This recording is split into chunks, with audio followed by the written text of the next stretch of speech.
Mga kongresista, politiko at DPWH official na sangkot sa mga ghost at mga substandard na flood control project itinulad sa shoplifter na dapat ikulong agad. Detalye ng balita mula kay Raymond Dedpa sa RH28. Raymond, good morning.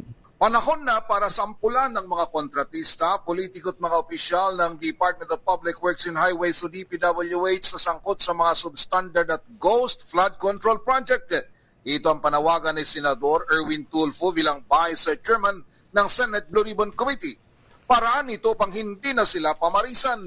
Dagdag pa ni Tulfo, trilyong piso pera ng taong bayan ang kanilang ninakaw kaya dapat lamang silang managot.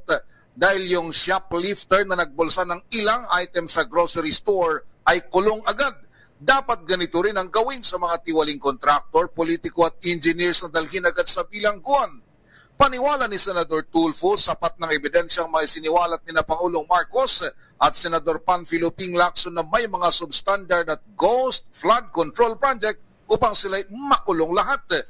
Malaki umano ang kasalanan ng mga politiko dahil sa napakalaki ang hinihingi nilang komisyon na pupwersa ang kontraktor na gawing substandard ang proyekto mas malala gawing ghost project. 3 kontraktor na sabit umano sa ghost project sa Bulacan.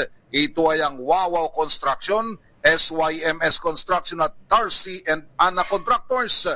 15 kontraktor naman ang nabanggit ng Pangulo na kumopo ng 1.3 trillion pesos na flood control projects.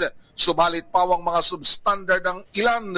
5 sa mga ito tulad ng Legacy Construction, Alpha and Omega Contractors, St. Timothy Construction, EGB Construction at Road Edge Trading ay napabalitang nagpaparenta ng kanilang lisensya kung kaya't kahit saan-saan makikita na sila ay gumagawa ng government project. Ito si RH28 Raymond Dedpa para sa DZRH, una sa Pilipinas, una sa Pilipinas. Maraming salamat, Raymond.